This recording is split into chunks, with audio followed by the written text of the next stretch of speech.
Ok, pónganse de pie, vamos a orar para dar inicio. Ya se nos hizo tardecito. Señor bendito Dios, Padre Todopoderoso, Jehová de los ejércitos, te damos gracias porque en esta tarde-noche nos das la oportunidad de estar aquí en este recinto, Padre, para tomar este último taller de esta primera etapa de la historia de la iglesia. Hoy terminamos con la historia de la iglesia antigua y hasta aquí, Señor, tú nos has bendecido, hasta aquí tú nos das la oportunidad, Padre, a cada uno de los que estamos aquí presentes, de poder concluir con esta primera etapa, Señor. Te pedimos que de igual manera, como lo has hecho siempre, bendigas nuestras vidas, Señor, para que se pueda exponer correctamente este taller y que cada uno de nosotros aprendamos todo lo necesario, Señor, para estar más edificados, Señor, más cultivados, siempre en todo lo que se refiere a tu evangelio, Señor. Aquí estamos de parte de ti, Señor, y delante de ti pedimos de tu bendición en el nombre precioso de Cristo Jesús. Amén.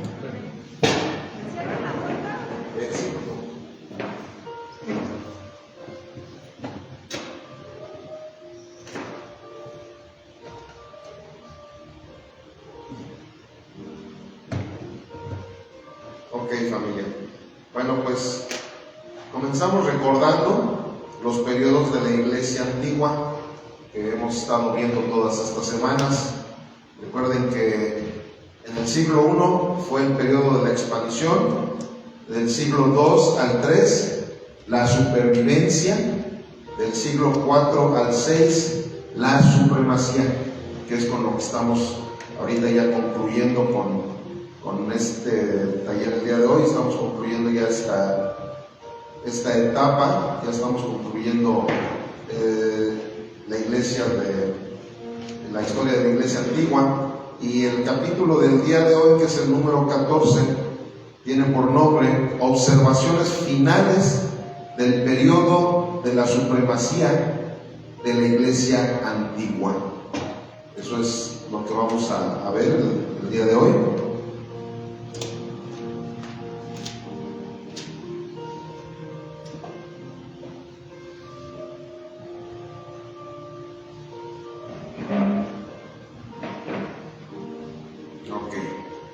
El cristianismo a fines del siglo VI, capítulo 14.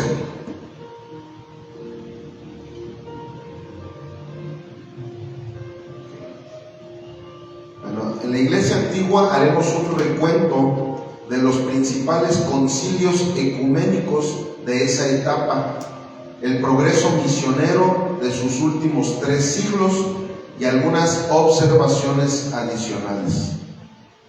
Resumen de los concilios ecuménicos de la iglesia antigua. Número 1, concilio de Nicea. El concilio de Nicea formuló el credo niceno y rechazó el arrianismo en apoyo de la doctrina de la Trinidad. Nota: el concilio de Tiro 335 fue una reacción contra lo decidido en Nicea a favor del arrianismo, pero históricamente no se considera como uno de los grandes concilios ecuménicos. Miren, aquí cada uno de los concilios que vamos a presentar, recuerden que son católicos, que ya, como lo hemos estado viendo cada semana, en el catolicismo pues se iba diluyendo el evangelio, se iba dejando el evangelio tal cual por un evangelio diluido, una mezcla, ¿verdad?, sincretismos que hemos estado viendo que se empezaban a hacer dentro de la misma iglesia. Y sobre todo en esta etapa que vamos a entrar, en la etapa medieval, aquí en esa etapa de la iglesia antigua, más bien de la iglesia medieval, allí vamos a encontrarnos con algo de lo peor que ha sucedido precisamente en la historia de la iglesia cristiana, que fue cuando empezó el poder tremendo que el clero católico empezó a tener en aquel entonces. ¿Y por qué les aclaro esta situación? Porque no crean que ahorita que llegue yo a dar la descripción de cada uno de estos concilios, digan, pues quiere decir que entonces lo que estaban haciendo esos concilios estaba bien. No al 100%. De hecho, aquí estamos viendo algo que dice, formuló el credo niceno y rechazó el arrianismo en apoyo de la doctrina de la Trinidad. Nota, el concilio de Tiro, o sea, fue otro concilio, fue una reacción contra lo decidido en Nicea a favor del arrianismo, pero históricamente no se considera como uno de los grandes concilios ecuménicos.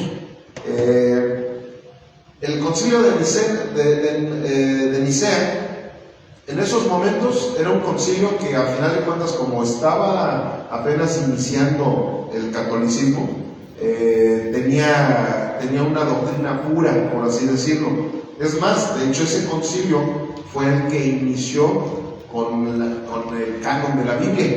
Él fue el que inició con el... Es más, la mayoría de los libros de historia universal te dicen incluso que ese concilio fue el que hizo el canon bíblico tal cual lo conocemos.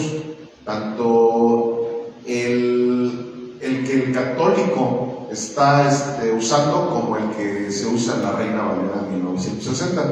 Entonces, bueno, aquí este es el primero de los concilios que vamos a nombrar en esta tarde.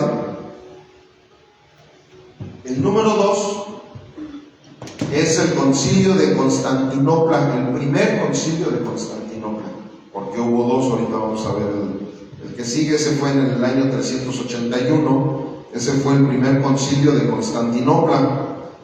Ese concilio confirmó el credo niceno, condenó al arrianismo, al apolonianismo y a los macedonios, que negaban la deidad del Espíritu Santo. Entonces, recuerden que precisamente los concilios, desde el primer concilio, que fue el concilio bíblico de Jerusalén, los apóstoles y siempre en los concilios, la intención de que se hicieran esos grupos era precisamente para que las doctrinas se pudieran conciliar a la Biblia. O sea, esa es la importancia de un concilio, el que hubiera un grupo de presbíteros, como se les empezó a llamar también en aquel entonces, que viene siendo un grupo de ancianos, un grupo de pastores, un grupo de eruditos de la Biblia, un grupo de teólogos, que entre todos ellos estén dándole un equilibrio a la doctrina que se está llevando a cabo en la institución en la que están. En este caso, bueno, pues ya estaban iniciando con esa institución religiosa llamada catolicismo, pero esa es la importancia de los concilios. O sea, de hecho, a la fecha, pues en cada ciudad ahora se le llaman alianzas pastorales. Aquí en Celaya tenemos una alianza que de hecho pues, se le cambió el nombre en algún momento, le decimos sinergia, en vez de decirle alianza le decimos sinergia, porque pues al final de cuentas las alianzas son de reinos diferentes, no se alían, y nosotros se supone que representamos a un solo reino. Entonces por eso es que aquí en Celaya se le adoptó, en vez de alianza, decirle sinergia, la sinergia pastoral del Bajío, porque somos un solo reino, no tenemos por qué manejarlo como alianza. Pero bueno, aquí en Celaya solamente hay una, dependiendo del tamaño de ciudades llegan a haber, en Querétaro hay como 3 alianzas o concilios, ¿verdad? Como se le debería llamar bíblicamente, y siempre eso va a ser con la intención de regular lo que se está haciendo en las iglesias locales. Que bueno fuera que ahorita en la actualidad se llevara a cabo como en aquel entonces, ¿verdad? De una manera bien radical. Ahorita pues ya desgraciadamente con tanto sincretismo que ha habido en la iglesia, pues ya es bien difícil que se pueda llegar a meter en orden algunas iglesias, ¿verdad? Que bueno, las que realmente son temerosas de Dios, sobre todo los líderes de cada una de las iglesias, pues ellos mismos siempre buscan estar dando cuentas al concilio o a la alianza o a sinergia, como se le quiera llamar, para que puedan llevar a cabo. Sí. Pero una de las cosas más esenciales de cada congregación es su declaración de fe. Y yo creo que ese es el contexto principal de la unidad. Y que en cada iglesia al tener su declaración de fe como iglesia, coincidan con los demás. No tanto como una declaración de fe local, porque se han llegado a manejar, cada denominación tiene una declaración de fe. Entonces, lo que sí es importante en la actualidad, ¿verdad? Porque mira, aquí estamos hablando de que era una iglesia nada más en aquel entonces, era la iglesia católica. Entonces, lógicamente que ahí sí la declaración de fe era una sola, porque era una sola iglesia. Pero en la actualidad, ya sea incluso hasta en la iglesia católica, dentro de la iglesia católica hay muchas denominaciones. Están los franciscanos, están los guadalupanos, están los marianos, los de las, ¿cómo llaman esos? De las descalzas, de las marianitas descalzas, los jesuitas, muchísimas denominaciones. Entonces, los franciscanos y todos esos, ¿verdad? Sí, eso ya los dije, ¿verdad? Los primeros, los guadalupanos. Entonces, ¿qué sucede? Que dentro de la misma institución católica romana, hay gente que tienen más favoritismo por ciertos santos que por otros. Qué rollo, ¿verdad? Tan especial, ¿verdad? Cuando que la Biblia dice todo lo contrario, pero bueno. Entonces, ¿pero qué sucede? Ellos, su declaración de fe puede decirse que es el catecismo. Sin embargo, también las tradiciones también tienen mucho peso. Entonces, pero los concilios eran precisamente para ver lo que se estaba infiltrando dentro de la iglesia y tratar de desecharlo. Entonces, ahorita, haz de cuenta, en el concilio, la alianza o sinergia, como les digo, que es el que está en esta ciudad, la mayoría tenemos la denominación pentecostal, pero hay uno que otro bautista también. Pero de todos los pentecostales, hay algunos, bueno, ahorita nada más nosotros y nuestros, los que les damos cobertura, o sea, somos 2, 3 pastores que somos pentecostales reformados. Hay unos que son neopentecostales, o sea, ya ellos manejan doctrinas diferentes a los pentecostales comunes y corrientes. Entonces, ese concilio no puede manejar una sola, ¿cómo dijiste que se llama? Una confesión de fe, una sola confesión de fe o una declaración de fe. O sea, ¿por qué? Porque son varias denominaciones. ¿Me explico? Entonces, los pentecostales reformados, simplemente por eso nos llamamos reformados. ¿Cuál es nuestra declaración de fe? Las 5 solas. O sea, ¿cómo tú te percatas de que una iglesia es reformada? Que abrazamos las 5 solas. Que nosotros no nos movemos de esos 5 pilares, que son los que vienen precisamente de la Reforma Protestante. Esa es nuestra declaración de fe. ¿Me explico? Entonces, sin embargo, el pentecostal tiene otra declaración de fe, muy diferente a los reformados. Por ejemplo, en una ocasión se hablaba sobre creo que hay 5 o 6 puntos los más esenciales. Uno sobre la declaración de la Trinidad, la declaración del Espíritu Santo, la declaración del bautismo en 3 personas,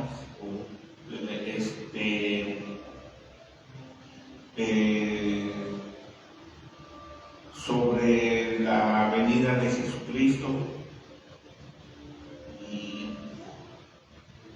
y había otra. Dentro de eso se denotaba que los que no encajaban en esos puntos principales eran los mormones y los testigos de Jehová. Las sectas. Entonces, dentro de lo demás de ahí se les empezó a llamar denominaciones. Así es. Por tener en común estas principales doctrinas bíblicas, viéndolo de esa Si supongamos que en el concilio que tenemos en esta ciudad llegaran algún mormón, algún testigo de Jehová, algún adventista, algunos de esos de los de la luz del mundo, los de Pare de Sufrir, que ahora se llaman la Iglesia Universal, lógicamente que no es bienvenido, es concilio. Pero a pesar de que tenemos las doctrinas esenciales en común con el catolicismo, tampoco se admitiría a un cura, ¿me explico? Y viceversa. Con un concilio católico no se admitiría que llegara el pastor Bernardo, a pesar de que tenemos en común las cosas esenciales más importantes, que creemos en la Trinidad, que sabemos que Jesucristo es Dios, de que sabemos perfectamente que va a venir por segunda ocasión nuestro Señor Jesucristo. Pero ya en el momento en que ellos se salen de ciertos contextos bíblicos para ponerlos como sus doctrinas principales, ya no podemos. Pero si te invitaran al entierro del Papa Francisco, ¿irías o no irías? Está muy lejos, imagínate, si me pagan, ¿verdad? Todos los viáticos. Bueno, sí, a lo mejor, pues a ver, mándenme los viáticos y ahí nos vemos. Pues sale en una foto y ya le van a decir que es ecuménico. Sí, exactamente, eso sí. Van a decir ya es como Jesús Adrián Romero, como Alex Campos para saludar al Papa. Ok, entonces, bueno, pero sí quedó resuelta, ¿verdad? Esa pregunta. Entonces sí, o sea, siempre un concilio sí tiene que tener las cosas esenciales, o sea, como ahorita lo comentaste. Sí, y sí son 5, más hay muchos puntos, ¿verdad? Dentro de las doctrinas bíblicas, pero sí, los más esenciales son los que acabas de nombrar.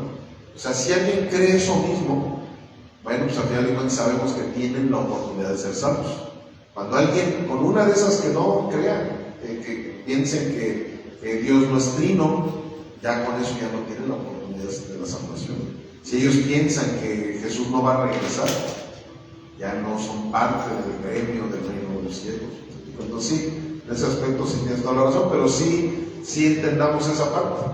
Definitivamente, cuando alguien no se sujeta a esas verdades esenciales de la Biblia, no se le puede llamar ni siquiera religión. O sea, son sectas, son grupos en donde están distorsionando completamente a base de sus herejías lo que realmente la palabra de Dios dice. Entonces, por eso un cristiano reformado todavía es más radical, y por eso nos vamos a las 5 solas, que hoy las tenemos apuntadas para que nunca se les olvide. Pues también están alrededor de Salón, ahí están las 5 solas. Entonces, esos son los pilares de la doctrina que está en la Biblia. Entonces, en base a eso, no podemos caer en herejías. Porque simplemente en el momento en que dices solo escritura, ya con esa sola, ya con eso armaste toda la columna vertebral de la Biblia. ¿Por qué? Porque dices, si no es por la escritura, entonces no voy a poder ser cristiano. Pues ya desde ahí estás bien. Y luego dices, cualquiera de las olas, solo Jesús. La salvación, ¿por quién es? Solamente por Jesús. ¿De qué manera? Solo por fe. Otra de las olas. Dice, solamente por fe. Yo no puedo ser salvo por mis obras, es solamente por la fe. Luego también, solo gracia. O sea, sin la gracia no puedo tener esa fe para poder ser salvo. Y luego la corona de las 5 solas es precisamente la última. Soli Deo Gloria. Solamente a Él se le da la gloria. No a María, no a San Juditas, no a la muerte, solamente a Dios la gloria. Entonces, en eso estás resumiendo la doctrina que es totalmente bíblica. Esa viene siendo precisamente nuestra confesión de fe de todos los reformados. Son las 5 solas. Ok, continuamos. Tercer concilio, el concilio de Éfeso, que fue en el 431 después de Cristo. Este concilio condenó el nestorianismo que afirma que María solo fue madre de la naturaleza humana de Jesús, minimizando implícitamente su naturaleza divina. Se condenó al pelagianismo. Bueno, aquí, bueno, esto ya es un repaso realmente de muchas de las cosas que ya vimos. Se habló precisamente del nestorianismo, hablamos precisamente de esas herejías que empezaron de repente a surgir. Pero ¿qué sucede? Las herejías dentro del catolicismo son totalmente subjetivas, ¿verdad? Porque para ellos eso era una herejía. ¿Por qué? Porque ya empezaban con esas doctrinas marianas, donde querían poner a María como la madre de Dios. Y fíjate, este concilio empezó a condenar algo que realmente es correcto. O sea, aquí estamos viendo que ellos condenaron al nestorianismo que afirmaba que María solo fue madre de la naturaleza humana de Jesús. Y esa es la verdad. O sea, precisamente por eso cuando un católico llega y te dice, no, es que María es la madre de Dios, entonces por eso ella es divina y por eso es igual o más poderosa que Dios. ¿Por qué? Porque ella es la madre de Dios. Dices, no. O sea, ella fue la madre de Jesús, no de Jesucristo, de Jesús, el Dios encarnado. O sea, Jesús, recuerden que era 100% hombre y 100% Dios. Entonces realmente estas personas estaban diciendo lo correcto, pero la Iglesia Católica ya empezaba a satanizar ciertas verdades, como a este personaje, ¿verdad? A Galileo Galilei. ¿Sí saben quién fue Galileo Galilei? El que descubrió que... ¿No se acuerdan qué descubrió Galileo Galilei? Que la tierra era... Por eso extraño que venga así, hombre, que es verdadero pecado. Y si saben lo que le pasó, ¿qué le hicieron precisamente los católicos? ¿Qué? Lo mataron, lo quemaron. Porque decían que era un hereje y estaba diciendo la verdad. ¿Me explico? Entonces, por eso les dije desde un principio, no crean que todo lo que veamos de cada concilio es porque eso es lo que estaba en la Biblia. No, es porque eran ya sus creencias que estaban llegando a tener en esos momentos los católicos. O sea, ellos pensaban que María era divina, igual que pensaban que la tierra era plana. Entonces, cuando ven que hay alguien que era un científico verdaderamente que dice que la tierra era redonda, lo mandan a la hoguera por hereje. Se nota que nunca leyeron el libro de Job, que en el libro de Job habla claramente de que la tierra es redonda. Y también hay otro libro, de hecho nosotros hablamos algo de eso, ¿no? Tú por ahí sacaste el otro libro, era ¿cuál? De Jeremías, creo, que yo pensaba que era un salmo, pero creo que era Jeremías. Pero en donde está clarito, pues ahí como ahí que él habla claramente de la redondez del mundo. Entonces, ¿qué sucede? ¿Cuál? Isaías. Sí, entonces, tanto Isaías como Job hablaron de que la tierra era redonda, pero pues como desgraciadamente los católicos no, desde aquel entonces no han tenido esa pasión por escudriñar bien la Biblia y por hacer una hermenéutica, por hacer una exégesis de todo lo que ellos mismos enseñaban, pues ellos pensaban que era plano. Entonces, de igual manera, hasta la fecha ellos piensan que ella es redentora, corredentora le llaman, o sea, que al igual que Jesús redime los pecados, ellos piensan que María también redime los pecados. Una energía tremendísima. Pastor, Sí.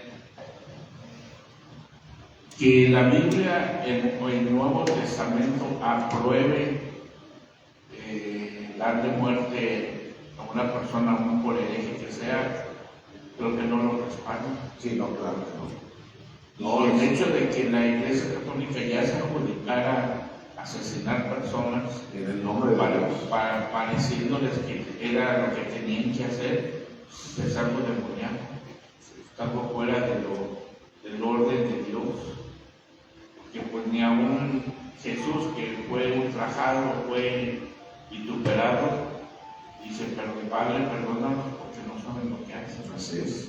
Entonces no estaba permitida el tomar venganza o el hacer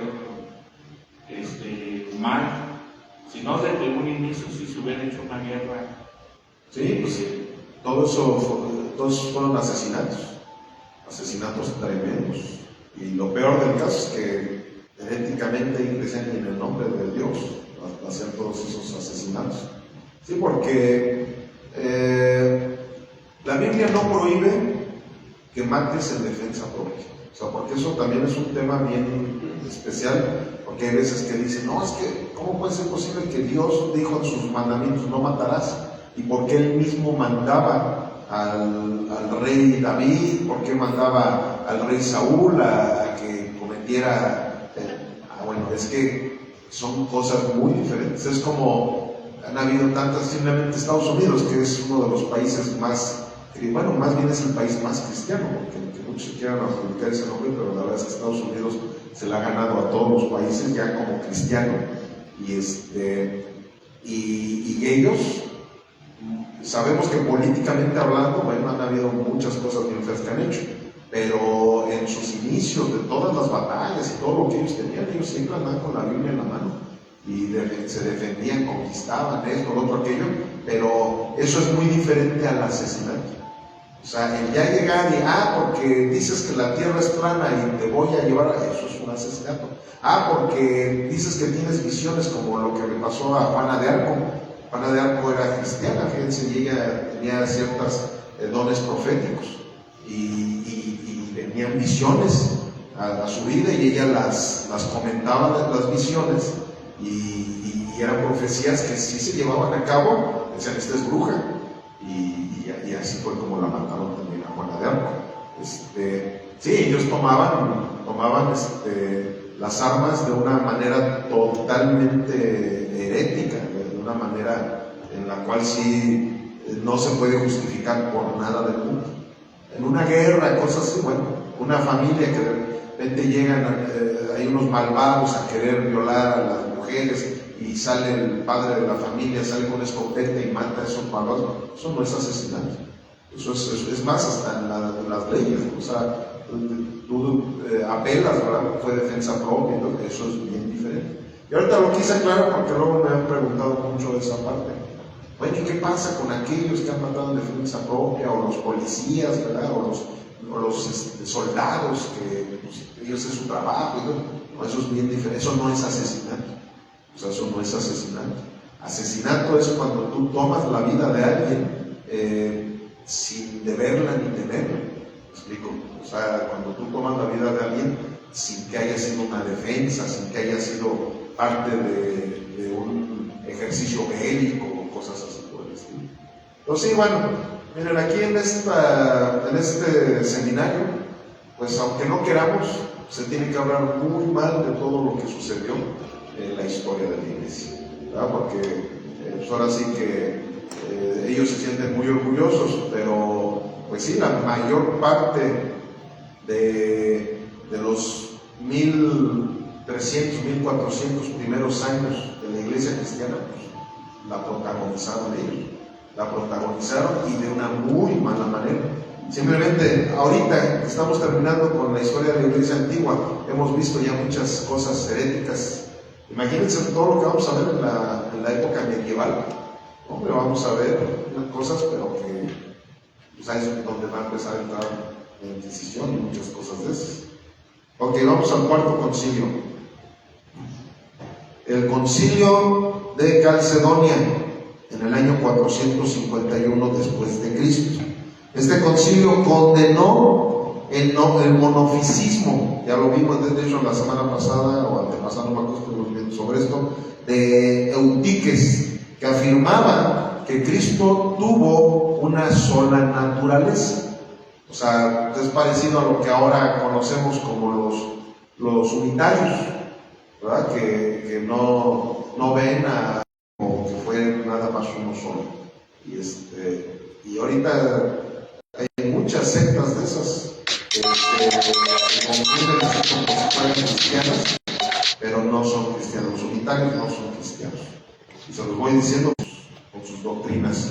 Número 5, Concilio Segundo de Constantinopla. Este es el segundo, ya ven que hace ratito vimos el primero. Este es el Concilio de Constantinopla. El número 2, el segundo, que ese ya fue en el año 553 después de Cristo. Este concilio ratificó la condena del monofisismo, que seguía siendo muy aceptada en Egipto entre los cristianos coptos. ¿Se acuerdan, verdad, que hace 8 días vimos las 3 divisiones de la Iglesia Católica, que es la romana, los ortodoxos y estos que son los coptos, que prácticamente todo eso nació en Egipto, de la Iglesia Cristiana de Egipto. Entonces, pero vean, aquí ya no dice simplemente que criticó o que censuró, aquí ya está diciendo condenó. O sea, era cuando ya empezaban con esas situaciones, estos no piensan como nosotros, pues estos vamos a condenarlos.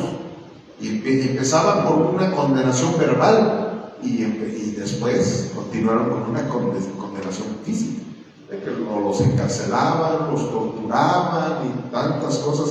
O sea, fíjense lo que son las cosas en la vida, ¿verdad? Sobre todo en la historia de la iglesia.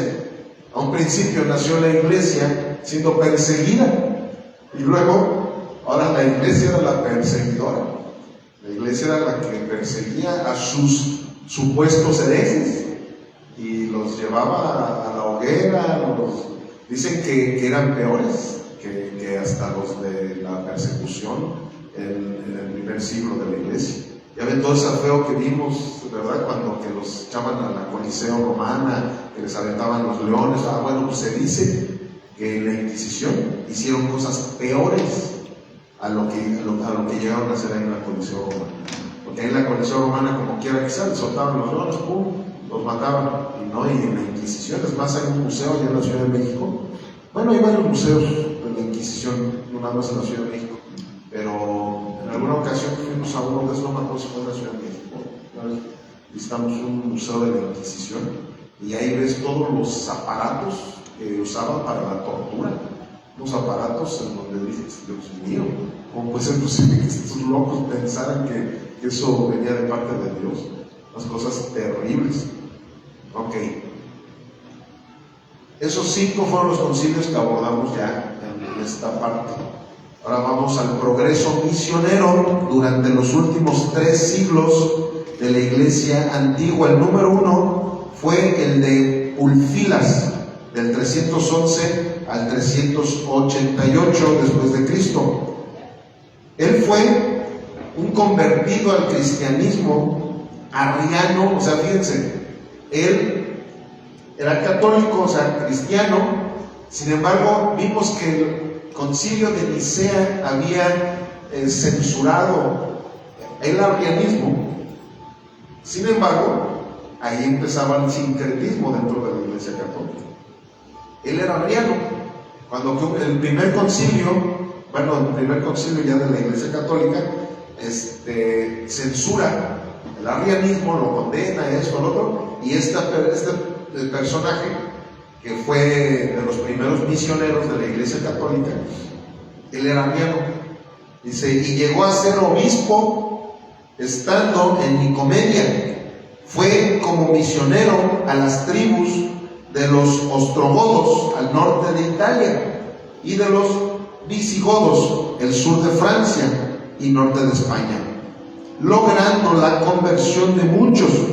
Se le atribuye la traducción de la Biblia al gótico, que era el idioma de esos pueblos. O sea, fíjense, ha habido siempre, en toda la historia de la iglesia cristiana, ha habido personajes que, aunque no fueron salvos, pero fueron usados por Dios. O sea, simplemente en esos momentos no había los misioneros que ahora nosotros conocemos en la iglesia evangélica. eran misioneros ya de esa religión, de esa institución, que era la única religión católica, aunque los bautistas digan que ellos vienen desde aquel entonces, pero la historia universal no ampara sus creencias que ellos tienen. Realmente no había otra iglesia cristiana, era la única, era la iglesia católica, y esos eran los misioneros. Y sin embargo Dios los usaba, a pesar de que él era arriano, que eso es como decir que ahorita yo soy cristiano, pero soy masón. Entonces dicen, bueno, pues sí, practica muchas cosas, predica el evangelio, a lo mejor va también a las misiones, es usado por Dios. Pero por ser masón podríamos dudar mucho, y perdónenme a los masones que nos estén viendo en el internet, pero se puede dudar mucho que yo pudiera entrar en el reino de los cielos. Y ahí es donde aplica esa cita, ¿verdad? Que dice, Señor, en tu nombre eché fuera demonios, prediqué tu palabra, fui a las misiones, fui pastor, fui misionero, fui esto, fui lo otro. Y te va a decir, yo a ti no te conozco. Pero sin embargo Dios puede usar hasta una piedra. ¿Para qué? Para que la gente pueda conocer del evangelio.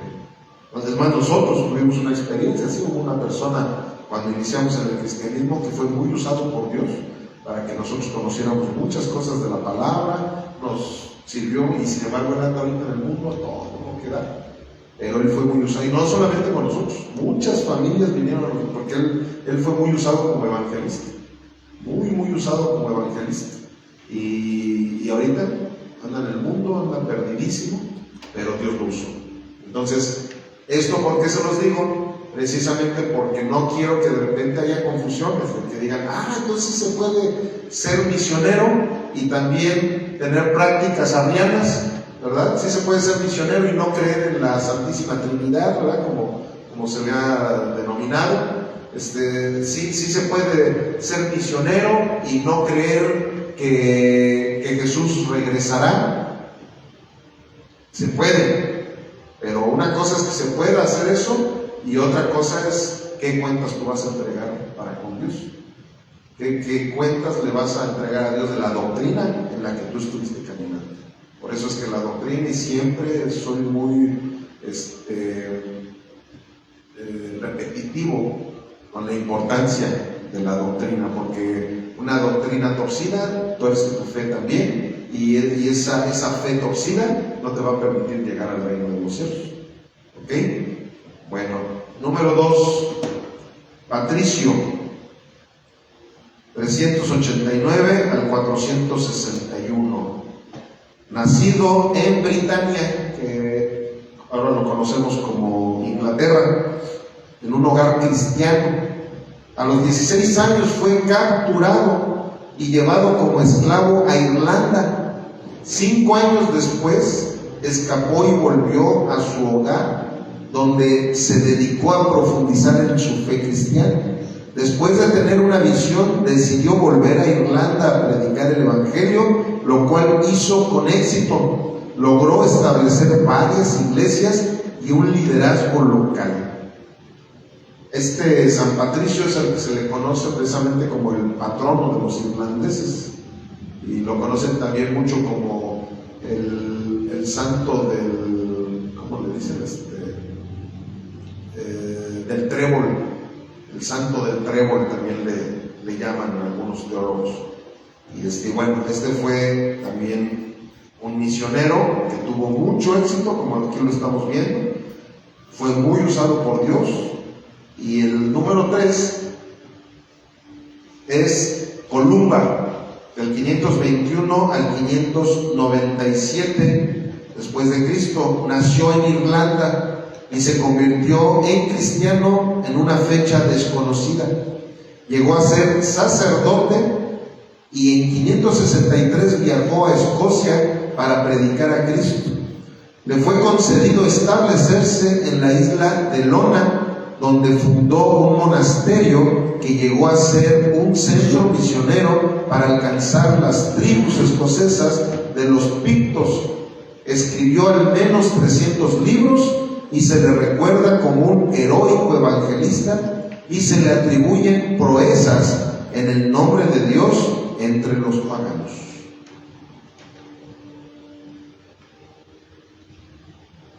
ese no lo vayan a confundir con este, que es el número 4.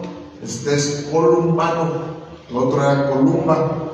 Este es Columbano, del 540 al 615 después de Cristo. Él nació también en Irlanda. Columbano fue un activo misionero fundador de muchos monasterios en Francia, Suiza e Italia, evangelizando con ahínco a los franceses, a los francos. Ok, vamos a hacer observaciones finales, ya estamos terminando. Observaciones finales. 1. Los edificios eclesiásticos. Miren, aquí les presento la fotografía del primer templo católico de la historia. Este templo que están viendo allí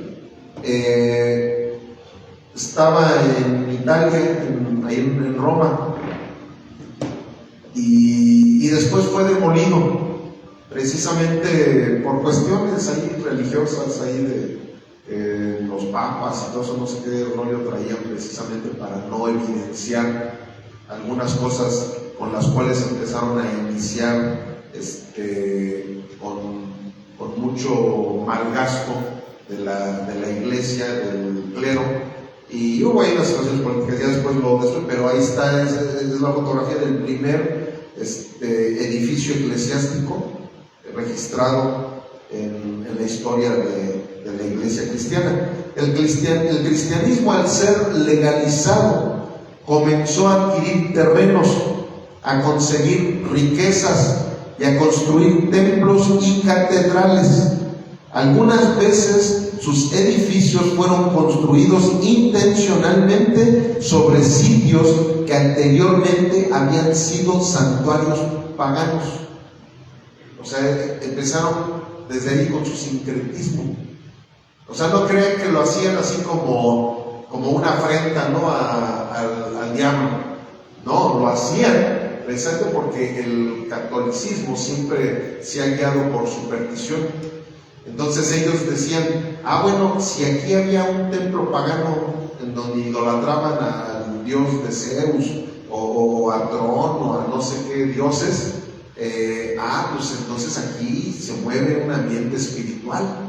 Pues como se mueve un ambiente espiritual muy especial, pues hay que aprovechar ese ambiente espiritual para llegar y ahí mismo construir nuestros templos. Sí, ¿alguno de ustedes ha ido a la Basílica de Guadalupe allá en Chilangolandia? ¿No? Bueno, ahí, si conocen parte de la historia de lo que sucedió, allí precisamente la sociedad prehispánica adoraban a lo que ellos le llamaban la Madre de Dios, Tonantzin, precisamente en el lugar donde se construyó la Basílica de Guadalupe. Y Tonantzin, como les acabo de decir, quería decir la Madre de Dios. Entonces, precisamente cuando llegan los españoles a Mesoamérica, ¿qué fue lo primerito que quisieron hacer? Levantar esa basílica, que es una edificación, como hace 8 días lo llegué a comentar. Una de las cosas que sí el catolicismo ha dejado enriquecidamente al mundo entero ha sido su arquitectura. O sea, lo que se deja aquí, hablando culturalmente hablando, es más, ¿cuáles son los lugares más turísticos y sobre todo de este estado? Tú llegas a San Miguel de Allende, ¿y qué es lo más turístico? ¿Verdad, Richard? Tenemos una foto ahí con el Kevin. La catedral, aquí en Celaya, el Templo del Carmen. O sea, la verdad, en ese aspecto, mis respetos. En ese aspecto. Pero, ¿qué estaba sucediendo? Ahí se estaba viendo todo, o sea, todo lo que se supone que la Biblia había hablado en contra de lo que Roma había estado haciendo como imperio. Hombre, ellos le estaban echando la competencia y llegaron a hacer edificaciones mucho más tremendas que las que había en el imperio romano. O sea, ya Roma era el barrio pobre, y es más hasta la fecha, o sea, sí saben cuál es la ciudad más rica del mundo. No sé si todavía, pero durante muchísimos años. ¿Cuál? El Vaticano. O sea, empezaron, era como una burla. Hay veces que miren, luego la gente me pregunta, bueno, pero ¿por qué los católicos saben, se supone, ellos fueron los que con el concilio de Nicea precisamente llevaron a cabo la canonización de cada uno de los libros de la Biblia, y es que, ¿por qué? ¿Qué no entienden? Que todo lo hacen al revés.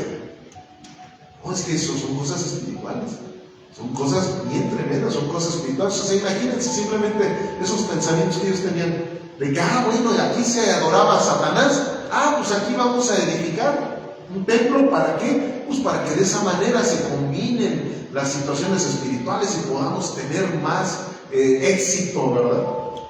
Pero Pues, también en esta época pasa y época de la gente. ¿O qué no? bueno, pero eso han sido coincidencias. Sí, no creo que ya. Lo que pasa es que aquí hay un par de iglesias evangélicas que las han puesto en lugares donde se practicaban cosas muy feas. Pero no por defenderlo, ¿no? Sí, son muy heréticos en sus doctrinas, pero no es el caso. No es el caso. O sea, ahí, ¿por qué? Porque sabemos precisamente que la iglesia evangélica, pues andamos buscando un local en donde, y si sabemos perfectamente que para nosotros un ídolo no es nada, si a mí me dicen, bueno, es que aquí antes, supongamos, ¿no? Que aquí donde estamos, que me han dicho, no, pues es que antes esto era un bar, es más, pues era un salón de fiestas. ¿Qué pasa? En un salón de fiestas, pues llega a haber borrachos, llega a haber gente comentándose, pero para nosotros eso no es nada. Entonces por eso no podría ser a lo mejor, pues como que pareciera, pero no, ese no es el caso. No, porque incluso esas iglesias, o sea, no lo hicieron a propósito. Es decir, vamos a buscar un lugar donde hay un table dance y aquí es donde vamos a montar nuestra. No, o sea, pues hubo chance de rentar ese local. Hay que rentarlo. Como no es gente precisamente religiosa, supersticiosa, dijeron, no vamos a hacerlo. ¿Por qué? Porque pues, el poder de Dios es mucho más poderoso que lo que se pudo haber estado haciendo ahí. ¿Verdad? Hay una que también en un cine que se ponían películas pornográficas. No tiene, en ese aspecto no tiene nada de malo. Lo que sí tenía mucho de malo es lo que ellos hacían y siguen haciendo. O sea, de que sí lo toman con ese valor espiritual, ¿me explico? De que sí llegan y dicen, bueno, vamos a combinar nuestra fuerza espiritual con la fuerza espiritual de los paganos. Y así es como lo hacen. Y así es como lo hicieron ahí en la basílica. Ahí estaba Tonantzin. Nada más lo que hicieron fue cristianizarles a sus dioses que tenían los aztecas, que tenían los mayas, que tenían los chichimecas, todas aquellas tribus, ¿verdad? De aquel entonces. Ellos lo único que llegaban y hacían era cristianizarles sus ídolos, pero seguían usando los mismos. Y es lo mismo que hicieron en Roma también. O sea, en Roma también igualito. Todos los dioses griegos que ahí había en Roma, nada más los cristianizaban. Eso se llama sincretismo, es una mezcla.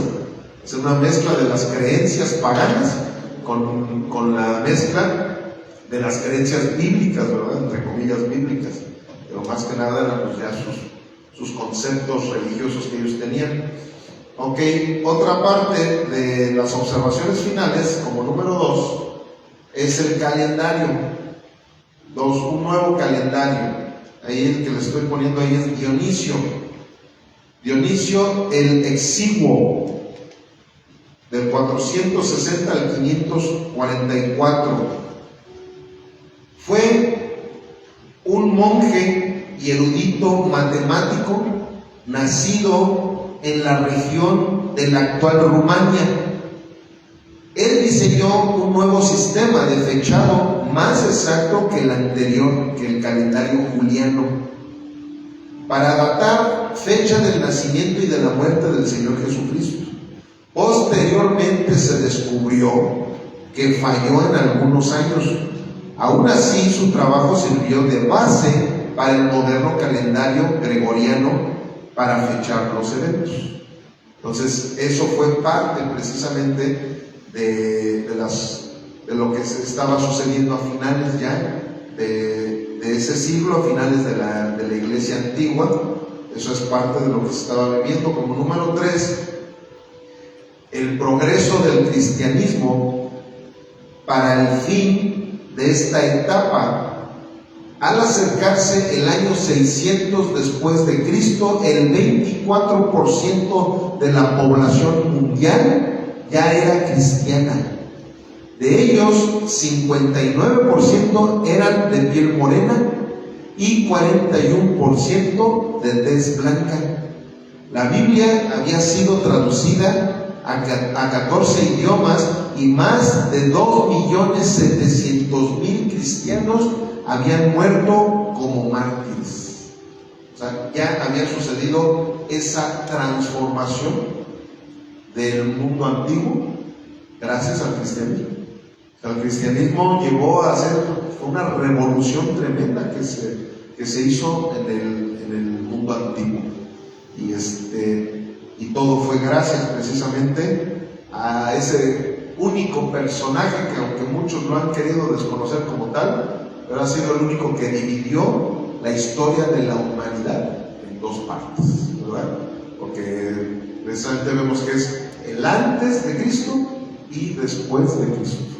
Después, aunque los ateos no lo quieran, ¿verdad? Pero ellos tienen que usar ese calendario en el cual nosotros sabemos perfectamente que Dios le plació manejarlo de esa manera para que de alguna forma u otra esos que no creen en Jesucristo pues digan, por lo menos tienen que estarlo nombrando cada que ven su calendario, ¿verdad? Ok, pues hemos llegado al final del estudio de la historia de la iglesia antigua.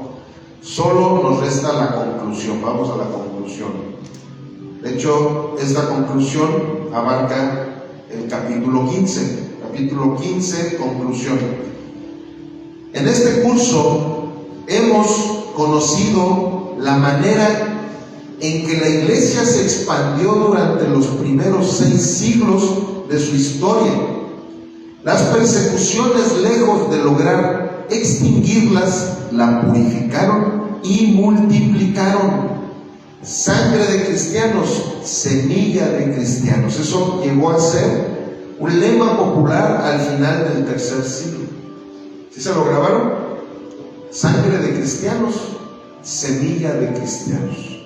De hecho, por ahí luego hay imágenes que te encuentras cristianas en el internet, donde ves como, bueno, de hecho yo hice una de esas imágenes en donde puse ahí una frase. Ves a un león como está tragando a los cristianos allí en la coalición romana, y ahí le puse, ustedes no se imaginaron que nosotros los cristianos éramos semillas. Y así fue. O sea, precisamente mientras más cristianos mataban, más cristianos salían. Lástima que aquí en Chamula no pasó lo que pasaba en aquel entonces, ¿verdad? Que en Chamula sí extinguieron a los cristianos y ya no salió nada, pero en aquel entonces así era como se estaba llevando a cabo. Así era. Y ¿saben? Les voy a decir por qué en Chamula no sucedió lo que en aquel entonces. Por lo que hemos platicado con estos cursos de la historia de la iglesia. La verdad es que ya no hay esos héroes de la fe. Y yo como quisiera que en esta época, en esta ciudad y en esta iglesia pudiéramos haber esos valientes, que volviera a haber esa valentía, ese tesón, ¿verdad? Esa pasión por llevar el evangelio a pesar de todas las circunstancias en las cuales nosotros nos podamos encontrar. Porque realmente en Chamula, por eso es que ahí en vez de expandirse el evangelio, se consumió, porque todos se espantaron, todos los mexicanos. De tal manera que cuando fue eso, y sobre todo ustedes, Richard, que han estado en lo de las misiones, todo eso fue muy nombrado, que muchas agencias misioneras dejaron de trabajar cuando supieron todo lo que pasó en Chamula. Empezaron con un terror a ir a mandar a sus misioneros. ¿Por qué? Pues porque no nos vaya a pasar lo que en Chamula. Mucha gente ya no quería irse a las agencias misioneras por lo mismo. No, yo que me voy a ir de misionero, no, hombre. Ay, nanita, ve nomás lo que les pasó ahí en Chamula. Entonces, ¿por qué? Pues porque no hay esa misma valentía que hubo en la iglesia primitiva, la verdad. Luego dice también, entonces, sangre de cristianos, semilla de cristianos, llegó a ser un lema popular al final del tercer siglo. Los más horribles tormentos fueron aplicados a los seguidores del Nazareno, pero ninguno logró sofocar su fe. Por el contrario, la presión externa hizo que gigantes de la fe se levantaran con el estandarte de la verdad muy en alto. Los cambios acaecidos a partir del siglo IV fueron opuestos a los anteriores. La iglesia obtuvo gradual pero rápidamente estatus, influencia y poder en el imperio romano. Fueron tiempos de reflexión, de formulación teológica, de concilios y actos heroicos. La filosofía caminó de la mano de la teología y el peso de la iglesia se movió de oriente a occidente. Ahí va bien la cosa, ¿verdad? Pero luego dice, al final de esta era, como resultado del colapso de las circunstancias e ideas acumuladas, se dio a luz lo que hasta el día de hoy es la versión cristiana más popular de la historia, que llamamos catolicismo romano. El cristianismo bíblico quedó sumergido en el océano de la cristiandad, mezclada de verdad con paganismo, la piedad con poder. El péndulo osciló del desierto a las capitales, de los monasterios a los palacios, de los emperadores a los obispos y de la Biblia a la tradición. Pues ahí es donde empezó a venir todo lo malo. Todo estaba preparado para entrar a la época más larga y oscura de la historia del cristianismo, la Edad Media, que será objeto de nuestro próximo estudio. Así damos por concluido nuestro curso de resumen de historia de la Iglesia antigua. Pero vean, ¿se dan cuenta de lo que les digo? Algo muy ¿cómo se dice esa palabra? Es algo contradictorio, ¿verdad? O sea, los inicios del cristianismo no tienen nada que ver con todo lo que empezó a suceder posteriormente. O sea, empezaron con esas situaciones de que todo lo que odiaban del Imperio Romano lo abrazaron, pero por tres. O sea, bueno, que el emperador romano tenía cierto poder, ¿no? Pues ahora el Papa tiene que tener más poder que el emperador. Ah, no, pues que el emperador vivía en cierto palacio. Ah, no, pues nosotros vamos a construir catedrales, pero tremendas, ¿verdad? Que el palacio del emperador se vea como una chocita, ¿verdad? Entonces, todo eso fue lo que se convirtió en una de las instituciones que precisamente, si lo vemos en la Biblia, ahí la Biblia en Apocalipsis habla de la gran ramera.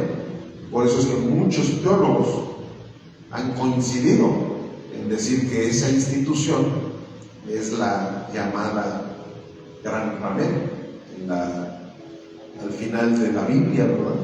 Sí, Richard. Estaba recordando ahorita una frase que se está cumpliendo en Apocalipsis, que dice que en los últimos tiempos el amor de muchos se enfriará. Y es cierto, ahorita estamos en la era del paganismo. Así es. Incluso iglesias evangélicas están haciendo paganas. Cierto. Y todo esto, pues, es parte de que los cumplimientos de la palabra de Dios están siendo proféticos, como así lo anunció Dios. Exacto.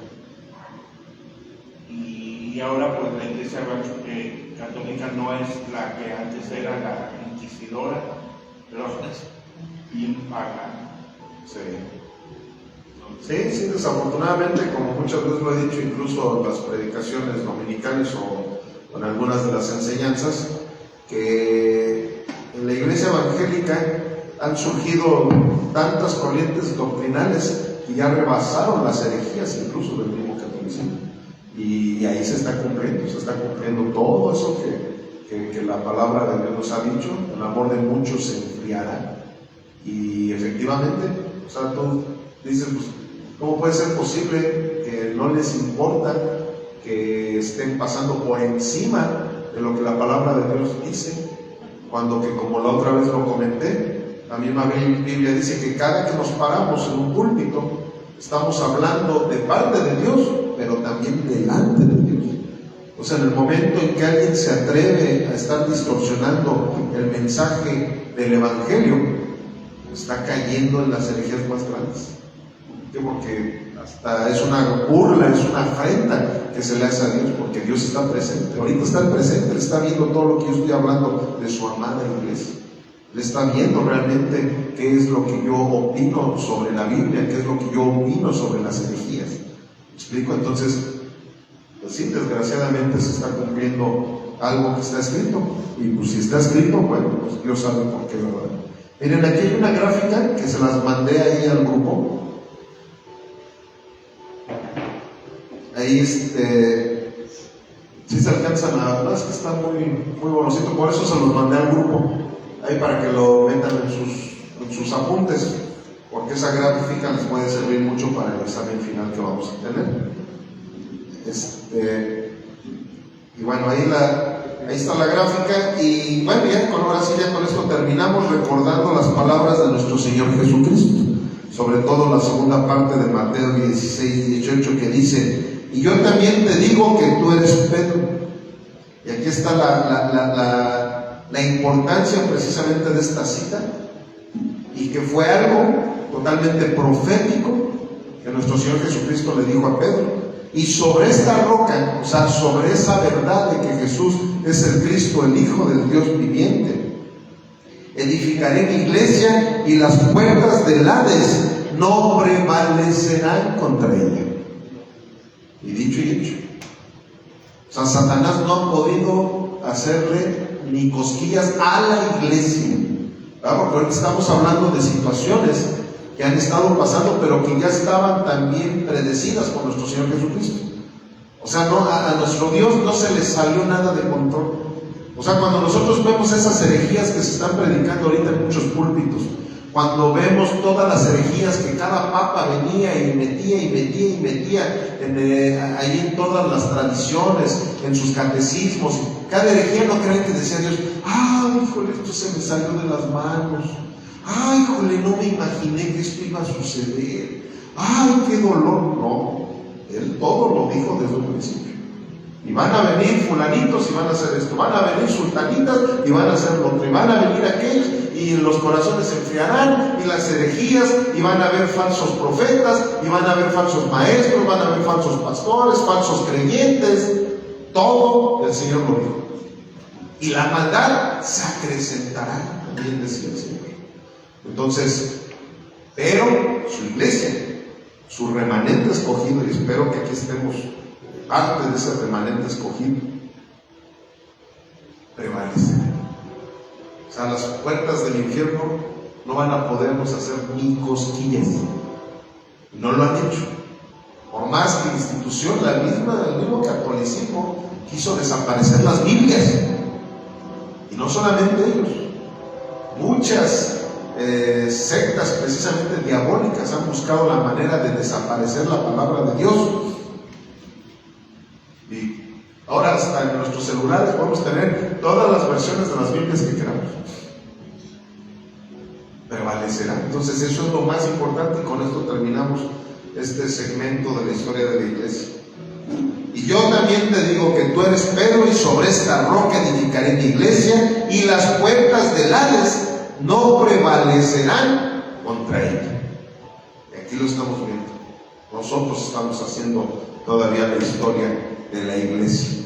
¿Por qué? Porque la iglesia no puede morir, la iglesia no puede ser afectada por el diablo, no puede ser afectada por el infierno, porque prevalecerá. Es una promesa que el Señor nos dio, y aparte de ser una promesa, es parte del diseño que el Señor creó para con su iglesia. Amén. Ok, pues damos por terminada esta etapa de nuestro seminario y vamos a las oraciones. Vamos a